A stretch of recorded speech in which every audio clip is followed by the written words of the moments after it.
Are you looking for a fun way to win up to 25 times your money this football and basketball season?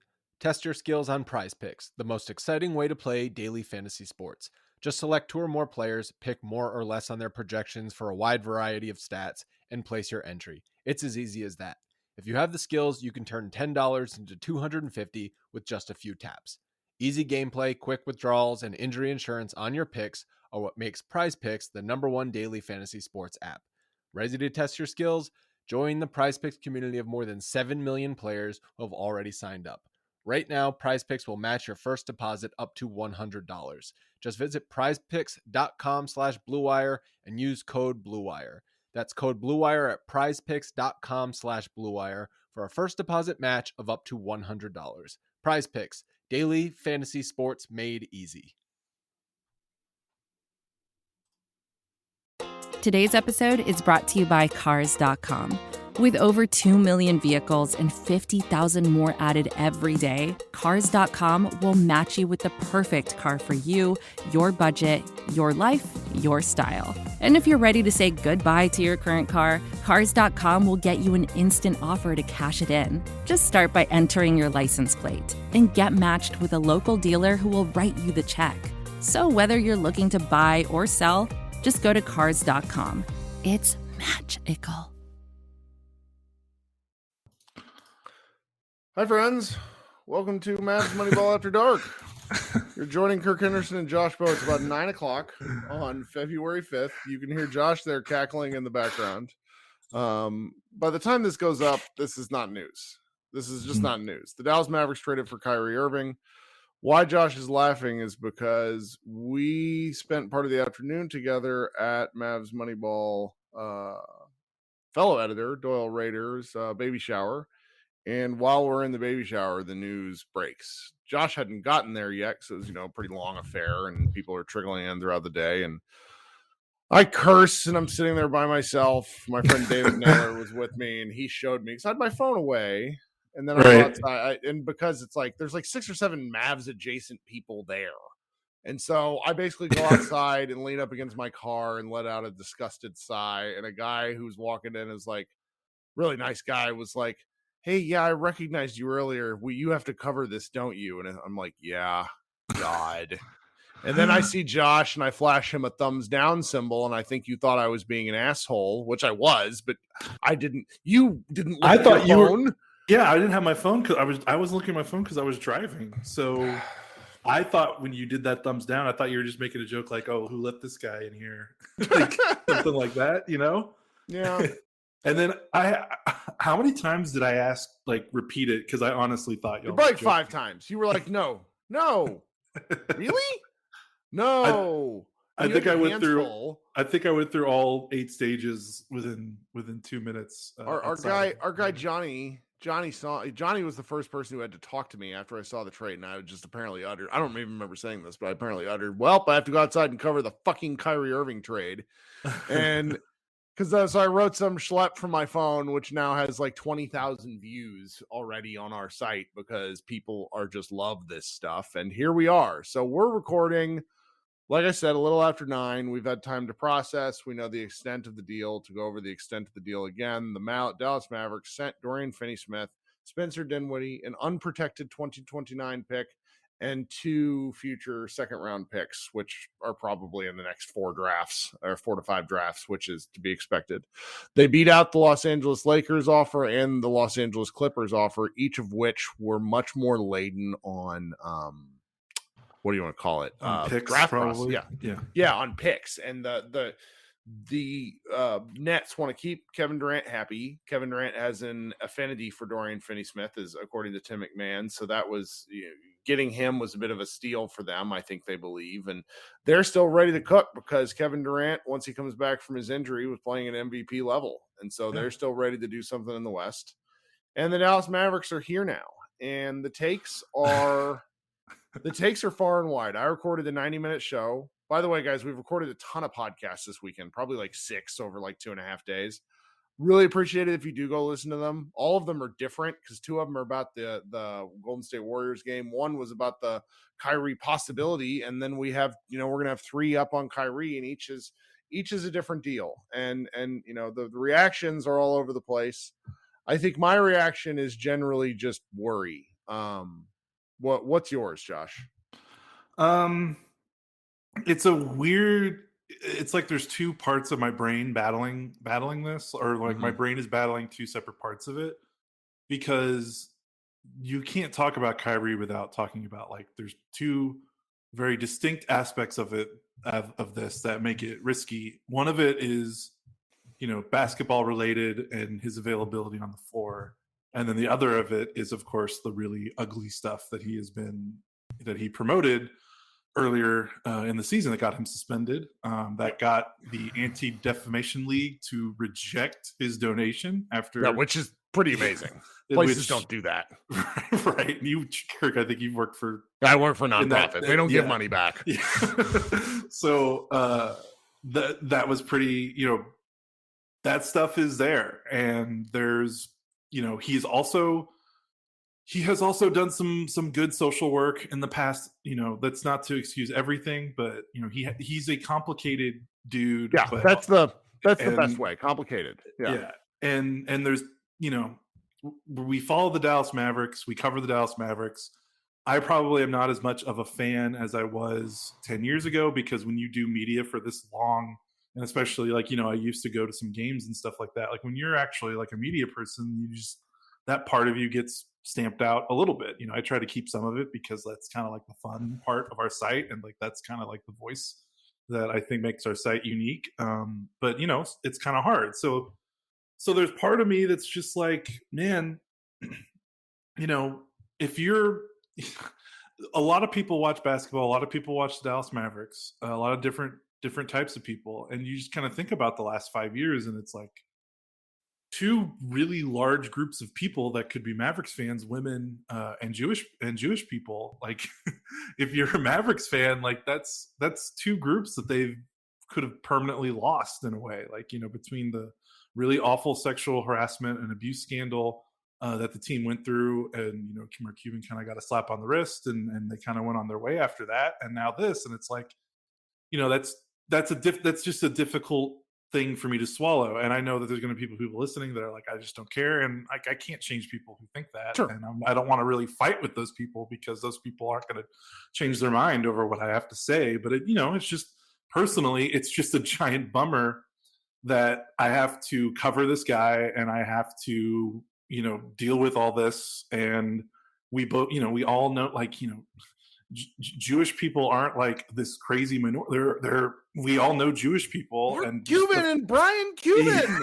Our owner is Jewish. I mean, probably. Like, I've never heard him talk about religion in any way. Yeah, I don't know how faithful he is right now, but it's just tough. Like, I don't know how to talk. One of our, Andy Tobolowsky on our site, like, this is really difficult. Like, when he's been tweeting about it, and I can't be like, no, like, he's like, wrong. It's just, how dare he feel this way? Right. And it's really difficult that this is going to have to be like kind of the conversation.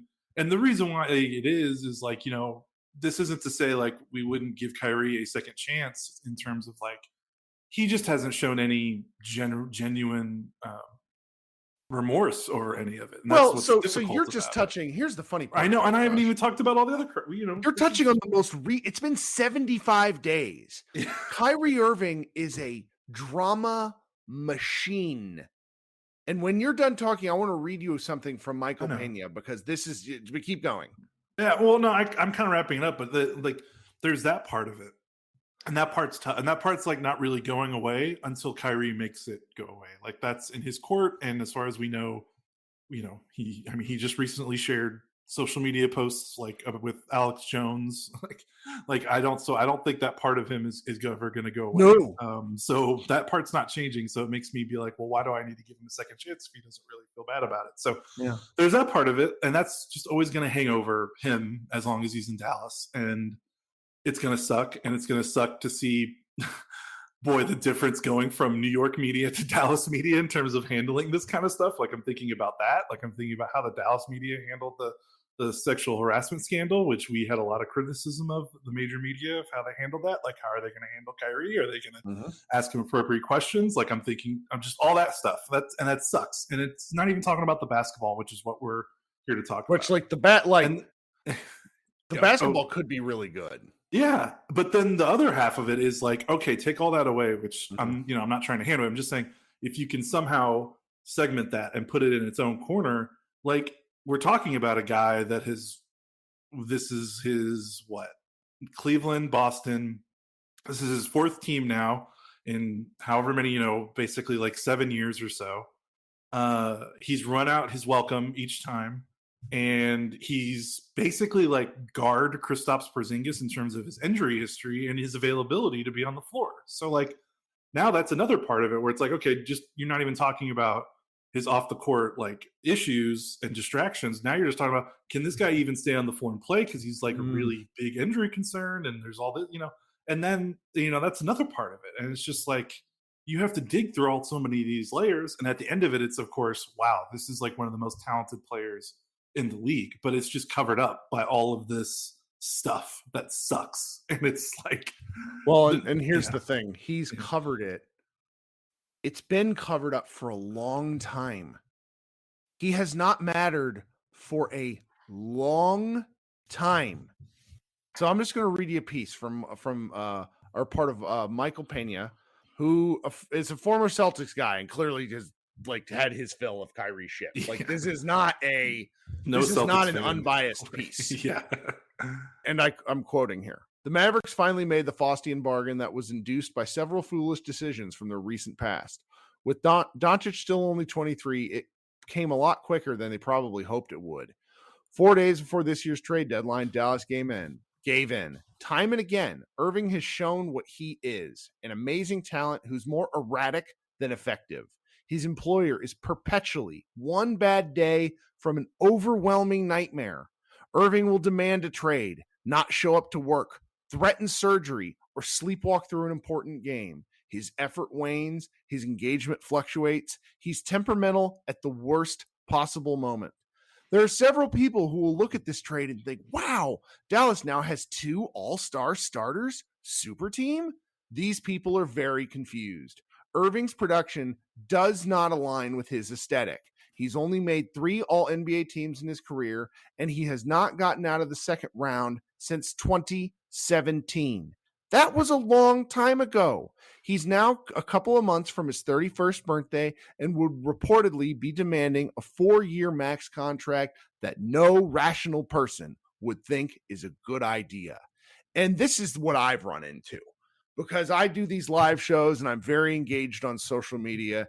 And my favorite is these younger folks in their early 20s that remember Kyrie from when they were young teens. And I'm just like, how is this a thing? And we're probably going to get, let's just be clear. We're probably going to get 10 to 12 games of remarkable basketball. It's going to look awesome. But it's going to look really good. You start to think through this stuff and it's like, wait, did this happen? From Tom Haberstraw, he said Kyrie Irving played 143 of a possible 278 regular season games during his Brooklyn Nets tenure. KD and Kyrie played together for 74 of a possible 206 games after KD returned from his Achilles injury. KD, Harden, Kyrie played 10 total games.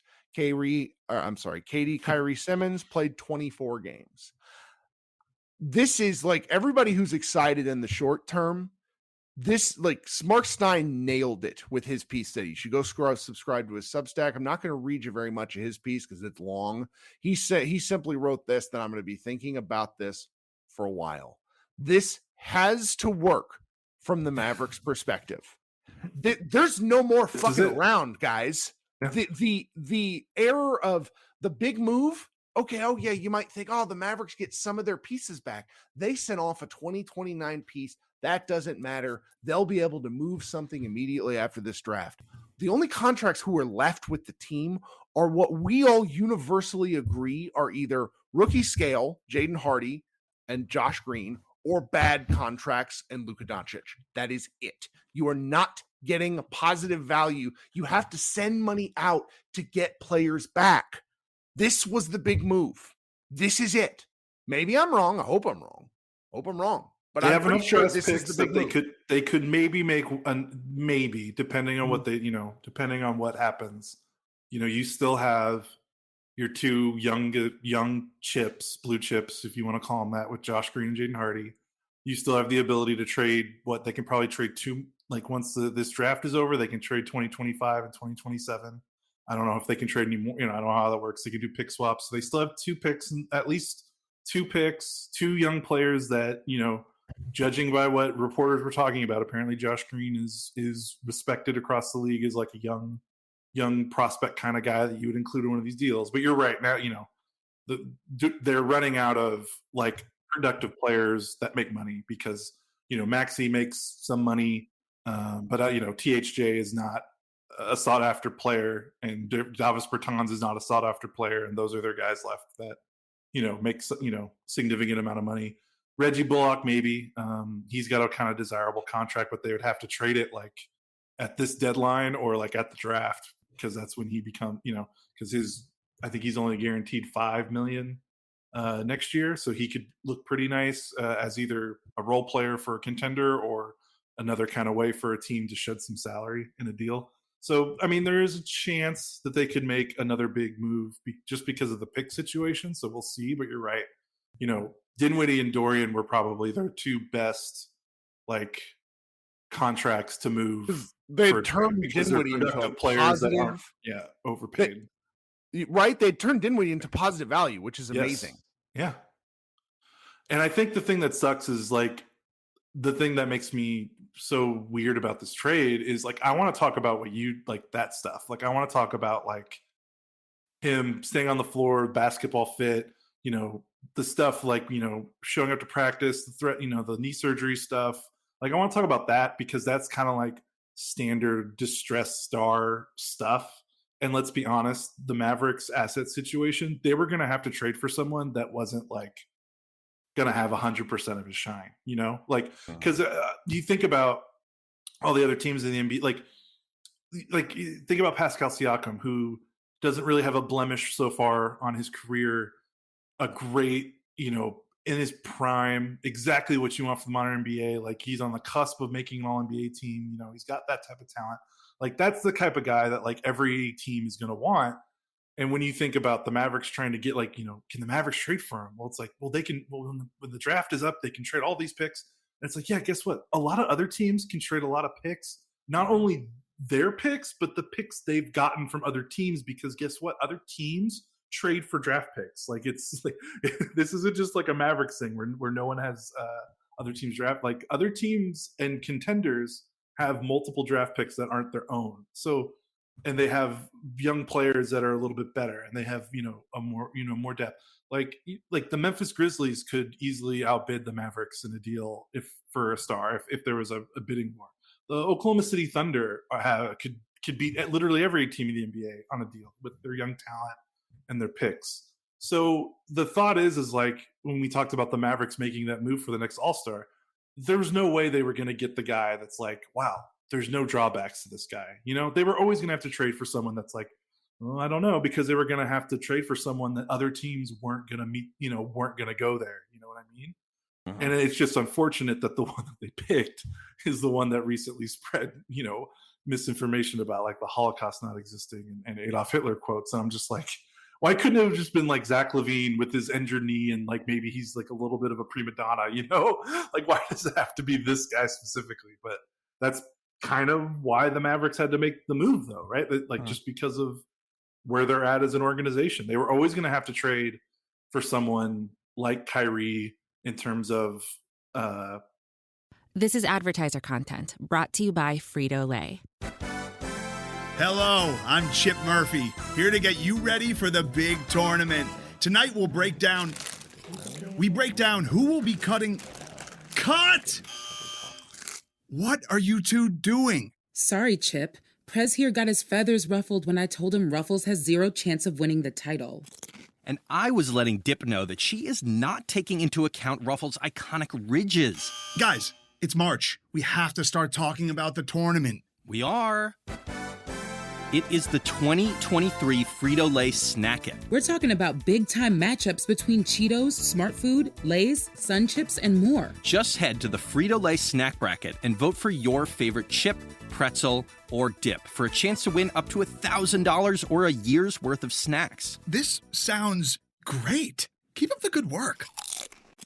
Just go to fritolaysnackit.sbnation.com. No purchase necessary. Sweepstakes ends 4/3/2023. Void where prohibited. Year's worth of snacks awarded in the form of 52 coupons, each good for one bag of chips. See official rules at fritolaysnackit.sbnation.com. The reliability, like it was always going to have. Yeah, to be everybody's going to star. have a. There's no such thing as a distressed asset that like just it's in the name. Like distressed implies some challenges. It's just this guy is. He's got some extra challenges. And well, the thing about him is that he causes so many distractions, you forget what the distractions are. I've been sort of dealing with this all day long, and it's like, and well, all week long, where it's like, wipe away his dalliance with like not believing the Holocaust was real. You know, can't believe that's a thing I have to say out loud. It's everything else. I mean, when he threatened knee surgery. Yeah, to the Cavaliers way back when, so that they would force him to the Boston Celtics, who then he burned bridges there so badly. And it's just like, you know, we're going to have to publish every fucking quote from this guy, every stinking quote, because he is a quote machine, but he is also temperamental and goes back on just about everything he says. Everything. I mean, there's like this thing that's killing me because the jokes online today are outstanding. I mean, and it just you know, today Kyrie Irving, Chris Haynes said Kyrie Irving is said to be quote ecstatic about about joining the trade to the Dallas Mavericks and looking forward to joining forces with Luka Doncic. A league source tells Chris Haynes. I mean, it's Kyrie telling Chris Haynes that. I hate this league source shit. Kyrie told him that. Then this is amazing. 2017, August 30th, Gary Washburn has a tweet that said, having been told that Kyrie is, quote, ecstatic about the trade, looking forward to playing for Brad Stevens and understanding the Celtics tradition. Then one more. Kyrie, I'm here. This is a Kyrie quote. I'm here for the long haul, Cleveland, and I'm ecstatic. Super excited and blessed to be here, a part of something special. July 1st, 2014. That's just funny. I like there's nothing real about this, but it's just and speaking of like the Cleveland, I think it's really important to talk about his Cleveland and Boston stints, because you've seen this, Kirk, when you talk about his games played in the last, basically since he's joined Brooklyn, basically everyone that's like that's against you just brings up like, oh well, you know, he wasn't hurt. He wasn't hurt the whole time. He didn't take a vaccine that could kill, you know. Then they bring up the vaccine stuff and like how many games he had to sit out because he didn't get the vaccine. And while that's part of our point, like a lot of people like to try to use that as like a red herring in terms of like his availability and like, oh, well, it's just the vaccine and we're done with the pandemic stuff now, so it's going to be fine.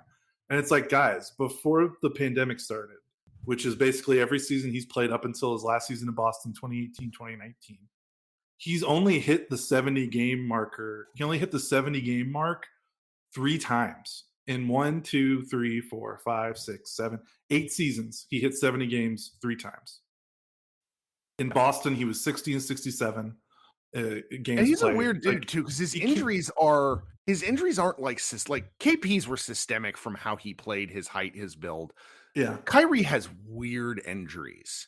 Yeah, because he's like an athletic dude. Like that's what's weird about it. It goes all the way back to Duke, right? Wasn't he hurt a lot when he was for most of his freshman year? Yeah, he's had some odd ones. So it's like, I'm not sitting here acting like the guy's an injury clown or something like that, but he really has missed a lot of time. Yeah, and it happens at impromptu times. And like, I'm having this fun debate in one of my bigger group chats of Mavs fans where it's like we still only have 2 ball handlers. You know, and like the one of Spencer's underrated aspects this year was that dude was really fucking reliable. He played a lot of games. He did. I don't think he really. I mean, did he miss any games? I think he did miss at least one, but I'm not going to go look because I'm don't want to prolong this podcast. And then the other funny part about all this is like this: Kyrie was in the midst of probably his best season. You could argue of his career. He's averaging 27.1 points per game, which is the third highest, but his efficiency has been really good. He's shooting a career high on 2-pointers. He's also played in 40 games this year. Like, he's on pace to actually probably play the most games he's played since 2019, I think. So, like, despite all that, it's just kind of funny, like, because all this stuff is happening, and it's like, oh, and that's the other part of it. That's why it's so tough, right? Because when he's on the floor, like, you look at his basketball reference page, and it's like the dude doesn't have, like, there's not one season that sticks out that's like, oh wow, he was like, what happened? Like, he is pretty consistently productive. Like, this is a guy that knows how to score, and he can shoot, and he can like. It's just crazy how much talent there is, and it's crazy how much stuff you have to weed through to kind of get to it. And that's why he was available for 1 first-round pick. That's why he was available for, Dinwiddie and Dorian, who are 2 solid players, but those aren't all-stars, and those aren't guys that are young, up-and-coming, fresh pups. Those are both 30-year-olds. So it's a back and forth. It's weird because, like, how long have we been talking and we haven't really even talked about, like, well, how is he going to fit with Luka? Like, that just. Well, I mean, yeah, and we probably should have led with that because people like it when we're positive first. But I was pretty positive on my other show because it's like it's in. I'm there's not much I can do about it. I find myself like the line to losing Luka Doncic. The path grows narrower. It just does, and nobody wants to hear that. And your thoughts people's thoughts are always, well, you don't know. And you're right, I don't know. But I do know how the world works. I've watched the NBA for a long time. I know that Luka grew increasingly frustrated with what was happening this season. And so I'm I don't know. I'm tired. It's weird because this is the kind of deal, like, they needed to make a deal for a player of Irving's talent, but this is also like, there's no going back. It's like, it's a catch-22. Like, they had to make a deal. They couldn't go down the path that they were continuing to go down, but they also knew that any deal they made, it's gonna be the make or break, and it's gonna be the one that defines Nico Harrison's tenure as a GM. It's gonna be the one that sets up whether the Mavericks are a contender for the next 10 years. Like, we are now, like, the clock had already been started ticking in terms of, like, Luka and keeping Luka, but it is loud now. Like, it is, like you said, you can draw a line in the sand here from here on out. Like, you can look at it, and this trade is either going to be the trade that started a successful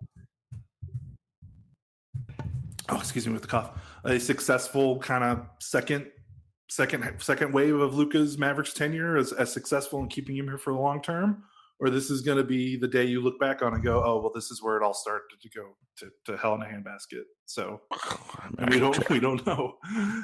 We can make predictions based on Kyrie's extent. He's been in the league, over 10 years, so we can guess based on history, but we really don't know. So, I don't know. Do you want to talk about the on-court stuff now? I mean, briefly, because we don't really know what it's going to look like, other than the fact that I think having a guy like Kyrie and whatever Jason Kidd has been running, like the very much freelance, like feels like a very ISO switch offense. Like, if there's one person, Brian Damaris said this online. It's like, are you really going to double Luka now? And it's like, you put Kyrie in the short roll. Good night. Yeah. Good luck. Or like, just catching it open on the wing, like, after the ball swings when Luka gets doubled in the corner or something. It's gonna be, I mean, despite everything we said, he's like the most offensively talented guard in basketball in terms of shot making. He doesn't need plays. Yeah. He is he is 12 minutes of offense unto himself in a game because he's just that capable. The questions, as always, are what we've already talked about. How many games are we getting? I mean, he's not getting a contract. See, that's been reported. Like, this is going to wait till the offseason. He was not going to play for the rest of the year with the Nets. That's part of why they probably went ahead and pulled the trigger, because he just constantly threatened them with non-playing. I think he comes to the Mavericks with a good attitude, but how long does that attitude last? Do we get 20 games out of him? I don't know. if they get 20 games, like they're more than likely going to go into All-Star break like just at 500 because we don't know how much Luka's going to play. They have a hard schedule, so they come out of this, and if they're able to like rack some games up, they could still be top 4 in the West. I mean, they were top 4 in the West earlier this week. Yeah, the West is still wide open, and again, like we said, Denver and Memphis, the two teams at the top, don't really put fear into you because Luka has beaten those teams repeatedly throughout his career. So, I don't know, but it's going to be. And then the other thing is like, hey, Dinwiddie's gone, but Dorian's gone, so Josh Green, the starter. That experiment starts now. Yep. So we'll get a really good idea of how much Josh can contribute to winning basketball and playoff basketball. He's going to get a lot of playoff minutes. He's going to get thrown in the deep end with the playoff stuff. They're going to really need him. And there's evidence that maybe more time for him on the floor could actually make things better than what it was. And then, we'll see what it is. Because the weirdest thing about this Mavericks team is that like you make this trade for Irving, who's an all offense guy. Like he cannot he doesn't play any defense. He's been better on defense this year. I was looking at some stuff. He's not bad. Yeah, he has the ability because like athletic super freaks have the ability to be good at stuff. They just have to try.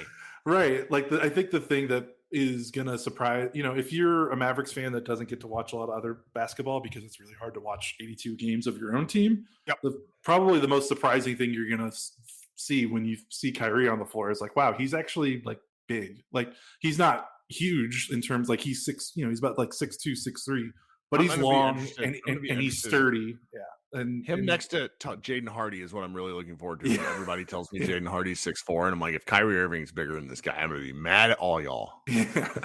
So he could play defense if he wants. He can play when he wants to. So we'll see if that's supposed to be Kid's thing, right? Is getting these guys to buy in on that end of the floor. So we'll see. But presumably the defense is going to drop off without Dorian, but maybe the Green increased minutes make up for it. Because honestly, I think we would both agree that Green has had a better defensive season than Dorian so far. And then we'll see after that. I mean, it's going to be, I'm optimistic about the rest of this season because Kyrie make no mistake about it, about what he says and his proclivity to maybe like threaten retirement or like how much he loves basketball. I think this is his last chance at a big contract. Mm-hmm. He's 30. Like this is it. Like he's not going to get another contract like this size when he's 34. Like he's just not. So I think he wants to get that contract. So I would honestly expect the rest of the season to go pretty smoothly. I don't know what the playoffs are going to entail, but I bet he plays. I bet he plays well, and I bet he keeps the amount of weird crap off the court stuff. I bet he tries to minimize that maybe a little bit. The thing that we don't know is what's going to happen when he signs that. If the Mavericks give him that multi-year deal, that's when you're like, I don't know, like all bets are off. Like once he gets that contract, I have no idea what his commitment to the team's going to be. I have no idea what his mindset's going to be.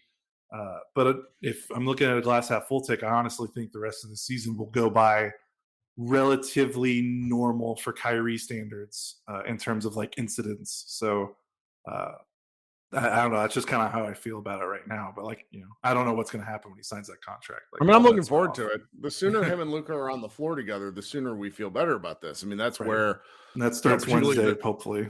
Hopefully, yeah. If he comes back, because we don't know what Luka's status is, right, and that's right, all that. I mean, I've sort of for one of the things people fail to understand is like for us, for you and I, what we do in this hobbyist with a professional slant to it is like Kyrie on the team is objectively fantastic for us.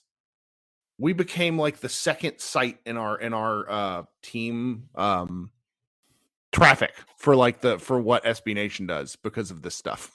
Like the podcast I posted from 4 hours ago has more downloads than some of the stuff that we get, after big games. Oh yeah. So it's like I would like the Kyrie thing to work. It's just I feel like the Arrested Development clip that I posted where it's just like it just might work for us, and it hasn't worked for anybody. It barely worked for Cleveland. Like I'm so excited. I love that shot too. It's one of my favorite moments in NBA history. But that shot can't influence 10 years of how you feel about a guy. It just can't. Yeah, for sure. But then at the end of the day, like you look at the history of the Mavericks and what they put next to Dirk and what they've put next to Luka, and if you didn't know about all the really gross stuff he's promoted off the floor, even with the injuries and stuff like that, you'd probably look at it and be like, okay, like it's not that hard to talk yourself into it because let's be real, like Kyrie Irving's an all-star starter. I mean, how many times did Dirk go to the All-Star game alone? How many times has Luka gone to the All-Star game? Never had a starter. Like, yeah. Like, I mean, in terms of talent, this is unprecedented for the Dallas Mavericks. This is like the two most talented players they've had at the team at the same time since maybe like the 80s teams, like when they had, Rolando Blackman and Mark Aguirre, like maybe the big three with Dirk and Finley, but like Finley and Nash were not considered talent-wise like top. I don't know how you want to define it, but Nash made one All-Star team. Finley didn't make a ton of All-Star teams, I don't think, with Dirk, at least by the time Dirk was there. So like, this is kind of crazy. Like this has kind of been the thing we kind of talk about, and unfortunately, they had to do it for the one guy, like I said, that spouts a bunch of freaking nonsense and makes a lot of our friends really uncomfortable. Like I can't blame Mavs fans that are like, you know what, I don't need to tune in to watch the team right now because the stuff he said is gross, and people have to draw lines somewhere. But and most people, honestly, most people don't know about this stuff. Yeah, most people don't care. That's why I waffle on how much I want to talk about it, because it's like I personally will feel a certain way about things. And it's like, well, you just run into people on the street, the text messages from friends where it's like, well, one of my friends who's dear friend and really honestly like as left leaning as he gets, where he's just like, I had to stop caring about what these sports ball guys do. I can't. I don't watch sports for that. And I said, I understand. I get it. Yeah. I mean, he hasn't committed. Yeah, I know. We can't ignore it. It's something we have to bring up. And it's just like, for every one guy in the chat today, he's like, well, he does all these good things. You don't talk about those. And it's like, well, like, I just can't put on, like, for somebody that there's a lot of people out there that don't seem to understand exactly the magnitude of why that matters. Yeah. I mean, it got so bad. He missed games because of it. Like, it's not even games. He never apologized. Yeah. So. Like, once it's like, we can debate, like, how much does it influence the basketball? It influenced the basketball stuff because he missed games. He got suspended. Like, it's right. Hard to ignore that part. Yeah. Right. Like, I hope he plays every single game he can for the Dallas Mavericks. Yeah, they need him. I could tell we're kind of winding down, but I want to get to one more thing before we go. And I will say, again, I'm kind of bummed that this is the guy they decided to make the big shakeup move for. But I'm also like, I don't know if you feel the same way, but there's also like a sense of relief that like they are moving away from this roster that we've been watching together, some of these guys, since 2016. And they are finally, piece by piece, small, move by move, just getting away from this 2018, 2019, 2020 roster that me and you have been talking about for years, that they've just committed to these guys for so long. And it's made things really fun for some fans and for even us, to watch these guys. Like, when you watch guys for a long time, you grow some attachment. Absolutely. But on the other end of the spectrum, I'm like, I don't want to be disrespectful here. People are going to be really upset. But Dorian averages 8 points and 4 rebounds a game. And at the end of the day, my fandom has been stamped out a little bit enough to where I'm like, I just want to see the team shuffle. Like, they need to shuffle things up.